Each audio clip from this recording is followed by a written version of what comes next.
Hey guys, you're watching Study Help for All, and in this video we'll be doing a question of regression on Microsoft Excel.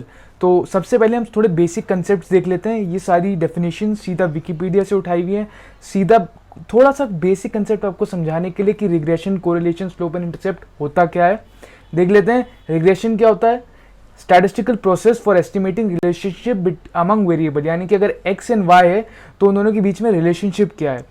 It includes many techniques for modeling and analyzing several variables when the focus is on the relationship between a dependent variable and one or more independent variable। यानी कि अगर dependent variable है एक और एक independent variable है तो उन दोनों का relation क्या है। जैसे कि x आप मान लीजिए number of hours studied and y मान लीजिए कि आपको कितने मार्क्स मिलते हैं, मार्क्स obtained। तो इन दोनों का रिलेशनशिप है ना कि अगर आप कम पढ़ेंगे तो ज़्यादा मार्क्स नहीं आएंगे। अगर आप 1 घंटा पढ़ेंगे पूरे 100 मार्क्स की पेपर के लिए, क्या फुल आ जाएंगे आपके पास? नहीं आएंगे ना। तो ये दोनों रिलेटेड हैं, तो ये रिग्रेशन निकाल सकते हैं इन दोनों चीज़ें का। ठीक है। कोरिलेशन क्या होता है? Statistical measure that indicates the extent to which 2 और मोर वेरिएबल्स फ्लक्चुएट टुगेदर। ये जो आपको डायग्राम में डॉट्स दिख रही हैं ये फ्लक्चुएशन है, और जो लाइन है वो हमारा रिग्रेशन लाइन बोलते हैं। इससे कितना फ्लक्चुएट हो रहा है ये पॉइंट्स बताएंगे हमें। तो कोरिलेशन हमें डिपिक्ट कर रहा है। A positive correlation indicates the extent to which those variables increase or decrease in parallel. A negative correlation indicates the extent to which one variable increases as the other decreases. यानी कि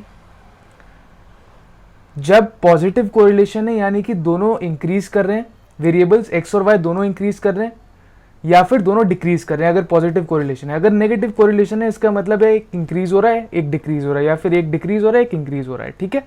slope and intercept. The slope indicates the steepness of a line, steepness of a line, कितनी steep है line. And the intercept indicates the location where it intersects at an axis. आप diagram में देख सकते हैं intercept वो है जहां पर वो वाई एक्सिस को काट रहा है।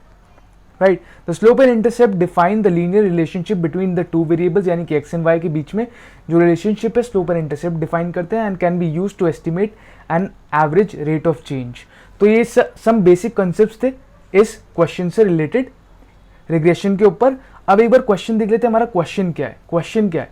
Develop a spreadsheet to conduct the following trend series analysis by utilising the standard technique of least square regression.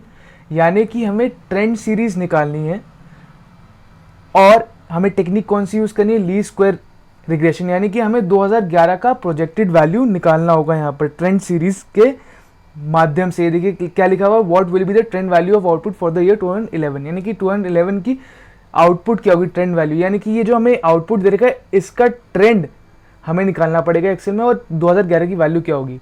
Prepare a suitable graph to depict actual and estimated output year wise. Also find out coefficient of correlation between years and output. यानी कि हमें correlation भी निकालना है। Right. तो अब question करते हैं।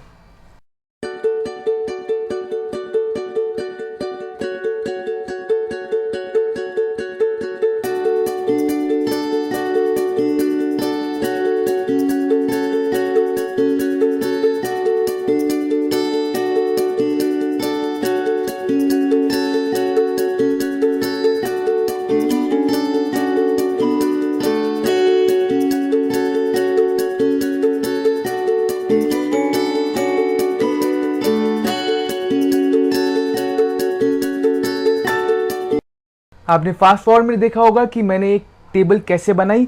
चलिए अब इसमें फॉर्मूलाज पुट इन करते हैं, जल्दी से देखेंगे। सबसे पहले हम निकालते हैं स्लोप को। स्लोप का हमारा फंक्शन क्या होता है? स्लोप ही होता है। स्लोप आपके पास आ जाएगा यहां पर, ब्रैकेट ओपन। ठीक। आपको सेलेक्ट करने हैं नोन वाइज। आपका नोन वाइज क्या है? 69 से लेके 90 वाले उस तक, यानी कि B3 टू B11, कॉमा, और आपके x की वैल्यूज क्या है? ये सारी 2002 से लेके 2010, A3 A11, bracket close, enter. तो आपकी वैल्यू 2.3666 ऐसे कुछ आ रही है। तो आप इसको डेसिमल प्लेसेस को आप रिमूव कर सकते हैं। कैसे दिखाता हूं मैं, जूम इन करके। ये देखिए यहां पर एक आ रहा है डेसिमल डिक्रीज, ठीक है। डेसिमल डिक्रीज पे अगर आप क्लिक करेंगे तो एक डेसिमल कम होता जाएगा, आप देख रहे होंगे, और हम चाहेंगे कि हमारे पास 2 डेसिमल्स हो मैक्स टू मैक्स, राइट। अब हम इंटरसेप्ट निकालते हैं। स्लोप का क्या है? स्लोप y का एरे या फिर रेंज बोल सकते हैं आप, एंड x का रेंज। इंटरसेप्ट भी ऐसे ही निकलेगा, intercept known y's comma known x, यानी कि दोनों की रेंज डाल दी हमने x और y की। हमारा -4665.2 आ रहा है। अब हम कोरिलेशन भी निकाल सकते हैं। ये हमारा निकलेगा कोएफिशिएंट ऑफ कोरिलेशन, जो हमें मांगा गया है क्वेश्चन के अंदर। कोरेल यूज करेंगे इसमें, स्लोप और इंटरसेप्ट में। स्लोप और इंटरसेप्ट से ही फंक्शन है, यहां पर कोरेल फंक्शन यूज करेंगे हम, कोरेल। इसमें भी वही एरे 1 एरे 2, इसमें हम ईयर्स लेंगे पहले 10 तक, कॉमा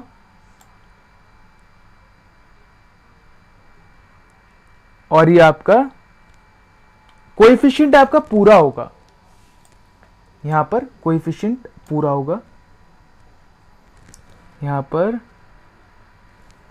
812 होगा, ये आपका पूरा आएगा 2011 तक। आपको कोएफिशिएंट पूरे का निकालना है, कॉमा ये भी पूरा आएगा, ब्रैकेट क्लोज, एंटर। तो आपकी वैल्यू ऐसी कुछ आ रही है। इसकी डेसिमल डिक्रीज कर देते हैं 0.96। प्रोजेक्टेड वैल्यू अब निकालते हैं जल्दी से। तो इसका फॉर्मूला देखते हैं, इज इक्वल टू, हम लेंगे स्लोप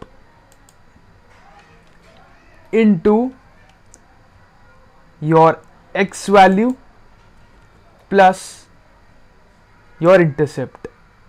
इंटरसेप्ट हमारा कितना है? -4665.2। तो इसको हम फिक्स कर देंगे B14 और B15 को, क्योंकि वो सेम रहेंगे। डॉलर लगा देंगे,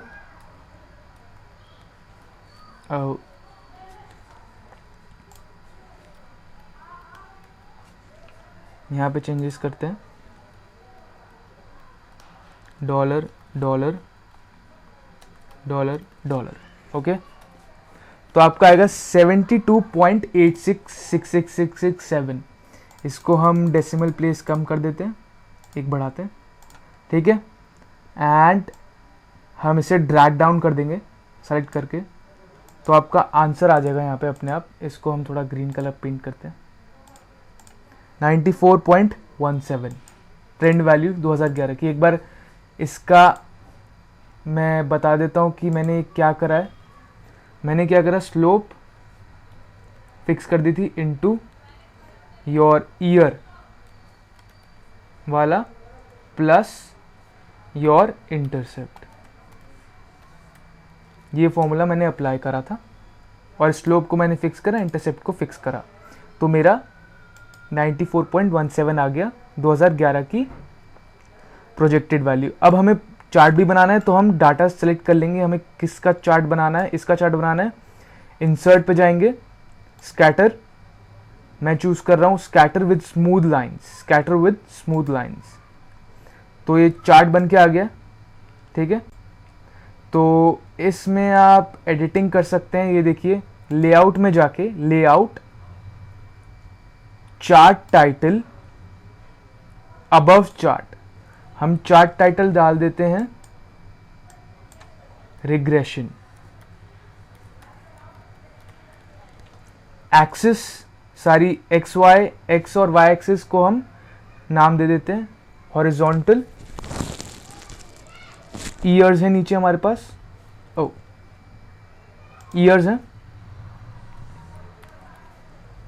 और हमारे पास वर्टिकल में रोटेटेड टाइटल चूज करेंगे आप, ताकि रोटेटेड आइए। क्या है? Output slash projected value. तो यानी कि आपने क्या क्या कर लिया, ईयर्स, आउटपुट डाला, प्रोजेक्टेड वैल्यू निकाल ली है, स्लोप निकाला। सबसे पहले आपने स्लोप निकाला, इंटरसेप्ट, कोरिलेशन का कोएफिशिएंट निकाला, उसके बाद प्रोजेक्टेड वैल्यू निकाली आपने इस फॉर्मूले से, और फिर इस पूरे डाटा को ऐसे सेलेक्ट करके इंसर्ट पे जाके आपने ये टेबल बनाई और आपने एक्सेस को नाम दिया और चार्ट को नाम दिया, चार्ट टाइटल। तो ये था आपका रिग्रेशन का question. Thank you for watching this video. Like our video, share it among your friends. Do drop down some suggestions and your feedback in the comment section below. Do subscribe to our channel if you are a new viewer for future updates. And yes, you can also click on the notification bell to get notifications, and also go to our Facebook page, which is Study Help for All, and do like it. Thank you guys.